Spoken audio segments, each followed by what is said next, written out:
Der ZT-Talk wird Ihnen präsentiert vom Lindenhof Oftringen mit seinem professionellen Catering-Service, der CSS-Versicherung, Deine Gesundheit, dein Partner und von der Aargauischen Kantonalbank am richtigen Ort.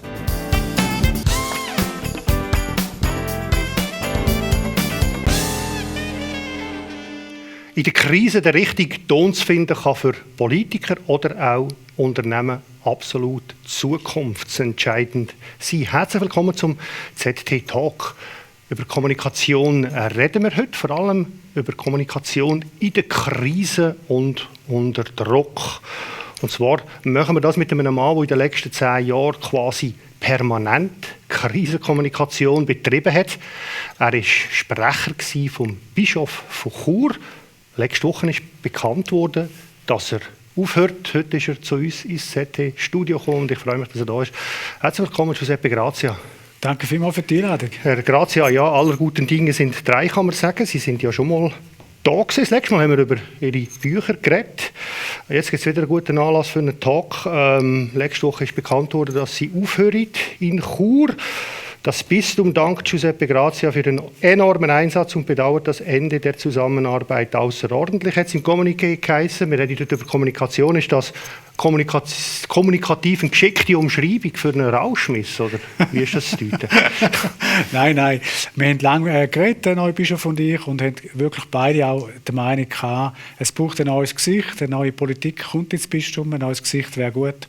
Und ich persönlich habe gefunden, es wäre schön, jetzt eine Frau.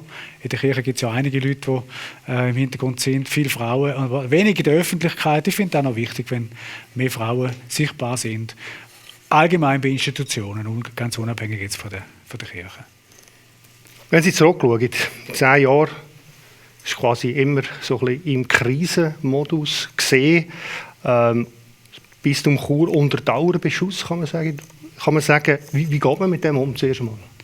Das Wichtigste ist, glaube ich, Ruhe bewahren. Das Wichtigste ist, dass man sagt, das sind gerechte, richtige Anfragen, dass man nicht irgendwie in die Mode verfällt, dass man sagt, das ist ja völlig ungerecht, die greifen uns immer noch an, das sind die Bösen, wir sind die Armen, sondern dass man das verhindert, dass man sagt, nein, im Moment, das sind gerechte, berechtigte Fragen, berechtigte Anliegen, die Öffentlichkeit interessiert sich zu Recht für die und die Fragen und dass man dann einfach eine Frage nach der anderen miteinander durchgeht, ganz ruhig und versucht, möglichst klar zu antworten auf die Fragen. Aber die Anfragen kommen ja zur Nacht und am Sonntag, am Morgen früh. Also wie geht man denn mit dem? Wie sind Sie mit dem umgegangen? Also das ist ja so, zuerst muss man sich einfach sagen, das ist eine digitalisierte, schnelle Gesellschaft geworden. Heute ist eigentlich fast keine Ruhe mehr bei diesen Mediensystemen. Und für mich ist es manchmal schwierig gewesen, auch wegen der Nachtruhe. Manchmal ist es auch, wenn man 10 Jahre in so einem Business schafft, dann ist man immer irgendwie innerlich auch auf Alarmbereitschaft. Also ich habe auch wirklich schlechter geschlafen lang. Aber auf der anderen Seite muss ich sagen, ist es auch ein Privileg, weil es natürlich ein super Job mit super schönen, interessanten Dossiers und super substanziellen Fragen ist. Also von dem her hat es Nachteile, klar, man ist weniger auf der ruhigen Seite. Aber ich vom Typ her bin ich auch eher der Typ, der Action braucht. Also da kann ich sagen, das hätte ich da gerne nicht ausgehalten. Oder? Der Tagesanzeiger hat geschrieben, Sie seien der Bischofsflüsterer gewesen. Ist das eine Beleidigung oder ein Kompliment? Das ist eher ein Spiegel, wie die Medien funktionieren. Die versuchen immer eine interessante Geschichte, tolle Headlines zu schreiben, damit die Leute das lesen und klicken. Ob das dann mit der Wirklichkeit etwas zu tun hat, ist ganz eine andere Frage. Und bei dem Bild jetzt habe ich vor allem an Robert Redford gedacht, an den schönen Film mit den Pferden, den ich sehr einen schönen Film finde. Er flüstert ja den Pferden ja zu, damit sie heilen. Damit sie wieder gesund werden, die Pferde. Es sind ja traumatisierte Pferde in dem Film, glaube ich. Und dann habe ich mir überlegt, ja gut, aber ein Bischof ist eigentlich kein Pferd und ich bin auch kein Heiler. Ich bin einfach der Berater und von dem her habe ich meine Beratungstätigkeit wahrgenommen und ich habe das Gefühl, wir haben eine gute Zusammenarbeit gehabt, eben auch in schwierigen Zeiten. Ja. Sie sind ja oft auf vielen Kanälen gesehen, in den Zeitungen natürlich, aber auch im Fernsehen und online. Was haben Sie über das Schweizer Mediensystem gelernt in diesen letzten 10 Jahren? Eine faszinierende Erfahrung ist das für mich durchaus, weil ich würde sagen, die meisten sind durchaus fair Es sind faire, ausgewogene Medien. Die Journalisten haben einen extremen Druck, einen extremen Zeitdruck, wo sie vielleicht vor 10, 15 Jahren noch nicht so hatten wie heute. Das hat sich massiv verändert, das habe ich auch gemerkt. Also wenn mir jemand angerufen hat, dann habe ich sofort gemerkt, der hat nicht viel Zeit, der hat ein paar Stunden Zeit und dann muss der die Geschichte haben. Dann, wenn ich Fakten genannt habe, die nicht unbedingt zu seiner Geschichte passt, dann ist es dann nicht im Artikel vorgekommen, weil der ist eigentlich fast schon geschrieben gewesen. Also das hat sich verändert, aber was ich gelernt habe, ist schon, das ganze System ist eigentlich auch unter der Digitalisierung ein völlig neues System geworden. Das ist schon so. Und das heisst, für Klienten, für Kunden, die man hat, die muss man heute auch ganz anders beraten als früher. Früher hat man sich Zeit nehmen, viel mehr Zeit nehmen. Heute muss man relativ schnell sein, verfügbar sein. Man muss eben rund um die Uhr eigentlich können. Also Geschwindigkeit ist unheimlich wichtig geworden. Und trotzdem super arbeiten, trotzdem sachlich bleiben. Oder? Das ist eine sehr, sehr schwierige Herausforderung. Aber sind es gibt ja viele Urteile über Journalistinnen und Journalisten aus Ihrer Erfahrung. Sind Journalisten und Journalistinnen im Großen und Ganzen fair? Im Großen und Ganzen finde ich sie fair. Also in der Schweiz ist etwas anderes als Deutschland oder Amerika. Da haben wir in der Schweiz eine ausgewogene Berichterstattung. Natürlich gibt es einen gewissen Linksdrall bei vielen Medien, das ist schon so, aber es ist nur ein Drall, es ist nicht total ideologisch. Es gibt einzelne schwarze Schafe, aber da gibt es in allen Branchen. Von dem her sehe ich da nicht ein grosses Problem. Es ist mehr so eine gesamtheitliche Tendenz, dass man sagt, Geschwindigkeit übernimmt im Prinzip den Zug. Und auch Klickzahlen von YouTube und all den sozialen Medien dominieren im Prinzip das Denken von vielen Journalisten. Wir müssen jetzt auch mithalten mit dem Tempo, was aber nicht möglich ist, weil ja Qualität und Geschwindigkeit sich bis zu einem gewissen Grad ausschliessen. Und dem wird es eben problematisch. Und das ist aber eher ein Branchenproblem. Oder? Digitalisierung setzt uns ja allen irgendwie neue Maßstäbe. Und da muss man einfach schauen, wie man mit dem so ankommt. Oder? Also es wird für Leute noch mal schwieriger, die im Fokus stehen, vor allem im kritischen Fokus stehen. Aber erzähle ich doch jetzt einmal ein bisschen. Für so Personen, die es Medienanfragen hageln, die das Handy ständig schellen. Erzählen Sie, was sind die wichtigsten Regeln? Ja, also das Wichtigste ist einmal Ruhe bewahren. Dann klarstellen in einer Krisensituation, wer redet überhaupt. Nicht 4, 5 Leute gleichzeitig, was einen kleinen Durcheinander gibt. Eine klare Stimme, One-Voice-Prinzip, sagt man dem, oder? Eine Person redet und die muss gut gebrieft sein, da muss intern klar sein. Dann tut man von der inneren Haltung her nicht eine feindliche Haltung einnehmen. Man sagt sich nicht, oh, jetzt kommen die alle, das sind jetzt so wie Aasgeier und die picken auf uns umeinander, sondern das sind berechtigte Anliegen, berechtigte Fragen von der Öffentlichkeit und die sind richtig, dass man die stellt und es ist wichtig, dass man sie beantwortet. In einer guten Zeit. In einem guten Zeithorizont. Das ist die Innerhaltung. Und dann muss man sich intern so organisieren, dass das auch wirklich umsetzbar ist. Dass man in relativ knapper, kurzer Zeit gute Informationen geben kann. Das ist sehr, sehr wichtig. Denn was auch wichtig ist, dass man immer die Wahrheit sagt. Nichts als die Wahrheit. Das ist extrem wichtig. Wenn man nicht die ganze Wahrheit kann sagen oder noch nicht weiß, was überhaupt passiert ist, dann muss man das dann eben sagen. Muss man sagen, ich kann jetzt im Moment nicht alles sagen, darf ich nicht. Oder wir wissen noch nicht, wir warten noch, dann und dann gibt es neue Informationen. Aber auf keinen Fall mogeln, auf keinen Fall abspielen oder so tun, das sind jetzt dumme Fragen, hören Sie doch auf mit diesen Fragen oder so etwas, ganz schlecht. Und sicher nicht lügen, also keine Unwahrheiten. Also Sie können wirklich bei gutem Gewissen sagen, Sie haben in den letzten 10 Jahren nie gelogen? Ich habe nie gelogen. Nie. Ich konnte immer daheim im Spiegel mich anschauen und sagen, du hast nicht gelogen heute. Weil das ist ganz, ganz schlecht für den Beruf, ganz schlecht für die Institution, für alle Kunden. Und es kommt immer irgendwann aus. Also die meisten Leute, die stürzen, auch in der Politik, stürzen über eine Lüge. Sie stürzen nicht über eine Untat. Wenn sie sofort zugegeben wird, jawohl, ich habe getrunken, ich bin betrunken, Auto gefahren, es tut mir leid, mehr Culpa, dann ist alles gut. Wenn man, nein, das habe ich nie gemacht und dann kommt es eben doch aus, es gibt ein Foto oder ein Video. Genau, und eine Lüge bringt immer weitere Lügen mit sich, das ist ja... Es ist, ja. Gut, jetzt ist ja gerade so unter Kommunikationsprofis ist immer der Begriff Narrativ ins Feld geführt und alle bezichtigen sich gegenseitig, aber das ist doch dein Narrativ und das ist das Narrativ. Ja. Also was hat es mit dem Narrativ auf sich? Also da ist es so gemeint, dass nicht nur Fakten und juristische Ebene, Sachlichkeiten zählen im Raum, sondern eben auch Narrativ, also Erzählungen, Supererzählungen, die es gibt. Ich mache ein Beispiel. Vielleicht hat es ein paar Leute, die sich noch erinnern an Greenpeace Shell, die Ölplattform, die grosse, mit dem Gummibötchen, das dann gekommen ist von Greenpeace und dann sind die die grossen Wasserwerfer da auf dem Gummibötli runtergespritzt haben und die Leute vom Bötli gespritzt haben, ins Meer reingepeitscht. Das ist ein Bild, das um die Welt gegangen ist, hier, bei dem Protest von Greenpeace gegen Shell. Und das Narrativ von Greenpeace in dieser Kampagne war David versus Goliath. Das war eigentlich das Narrativ. Und so ist es auch übergekommen nachher. Oder? Sie waren David, Greenpeace, und Shell, böse Goliath, oder? Der da runterprügelt auf den armen David. Und das Narrativ war viel mächtiger als die Fakten. Die Frage war dann in den Medien nicht mehr, hat Shell eventuell recht mit ihrer Politik, sondern es war ganz klar, Shell ist böse, weil sie sind ja Goliath, oder? Und das ist gemeint mit dem Narrativ. Also das Narrativ dominiert emotional eigentlich die Medienberichterstattung oft in solchen Fällen. Und das darf man nicht vergessen, wenn man zum Beispiel jetzt Leute beratet, die in so einer Situation wären. Oder? Wenn man jetzt Shell hätte können beraten zu dieser Zeit, hätte man müssen sagen, Achtung, es könnte ein Narrativ auftauchen, dass eher Goliath werden. Oder? Passet auf, tun ja nicht mit dem Wasserwerfer. Tun die an Bord holen, bieten ihnen Tee. Es war schon kalt dort.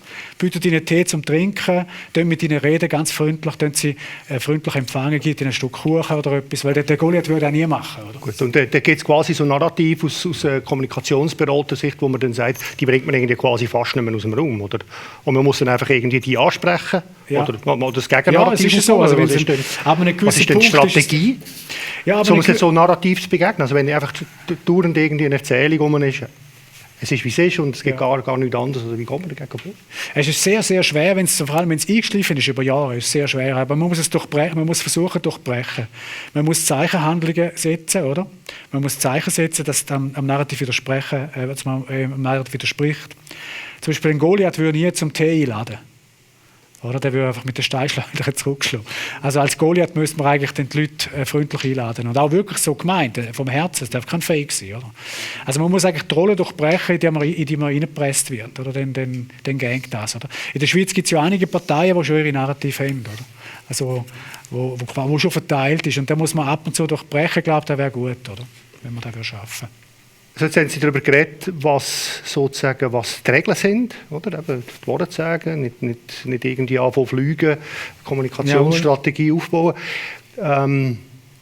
Was gibt es noch No-Gos? Also was sind Lügen muss ist ja sicher, aber gibt es noch andere absolute No-Gos? Also kompliziert und abstrakt reden. Einfache Botschaft, klar. Nicht wollen gefallen, nicht wollen bluffen, sondern einfach Klarheit schaffen.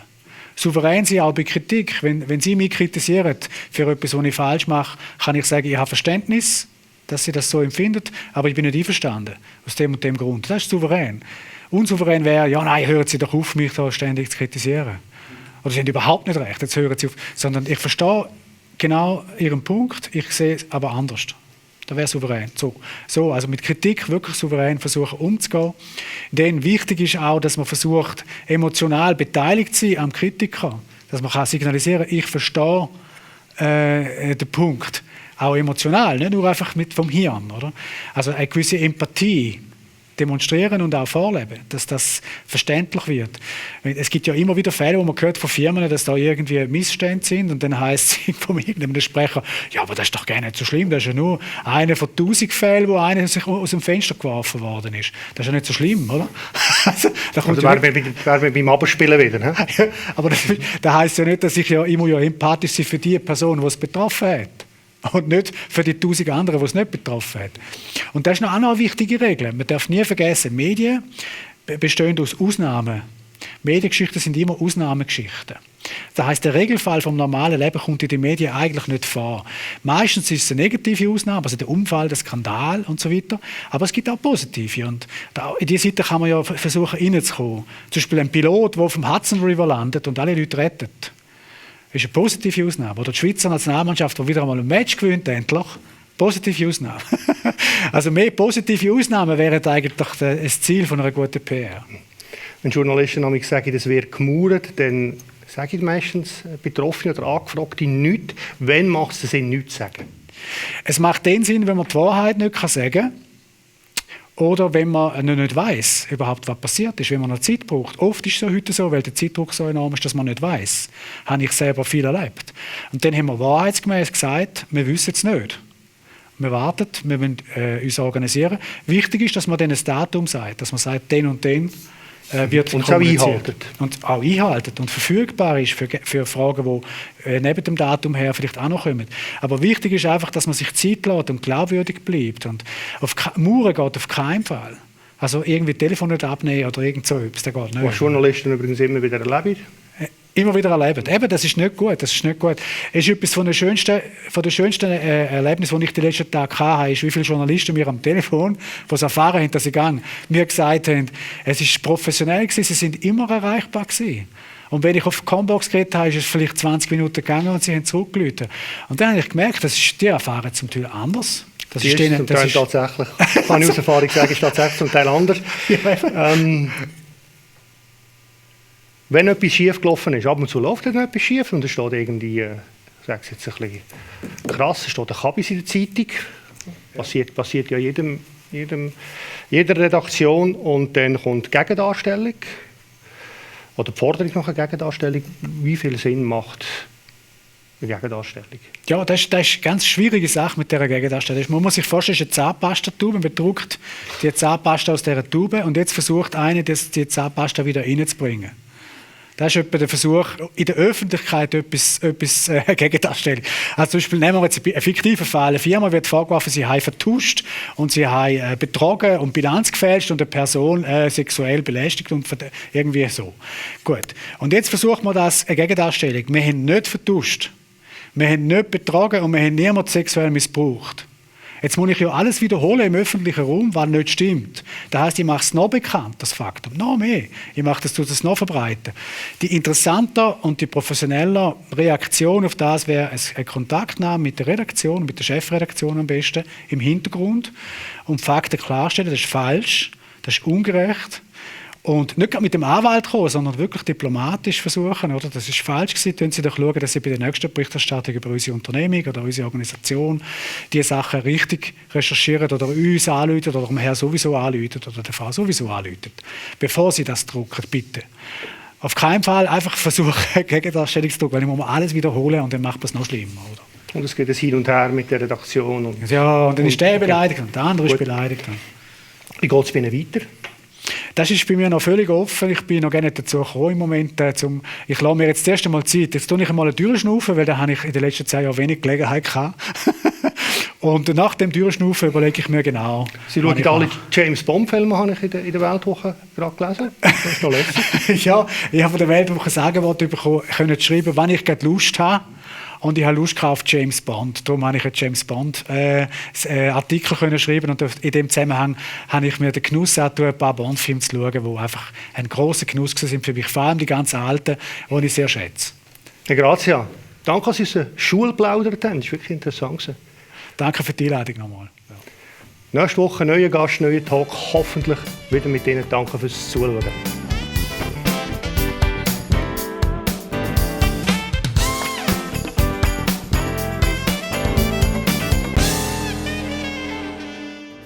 Der ZT-Talk ist Ihnen präsentiert worden vom Lindenhof Oftringen mit seinem professionellen Catering-Service, der CSS-Versicherungen, Deine Gesundheit, dein Partner und von der Aargauischen Kantonalbank am richtigen Ort. Hallo Glück, hallo Trost, hallo Leben. Wir sind bereit. CSS-Versicherung.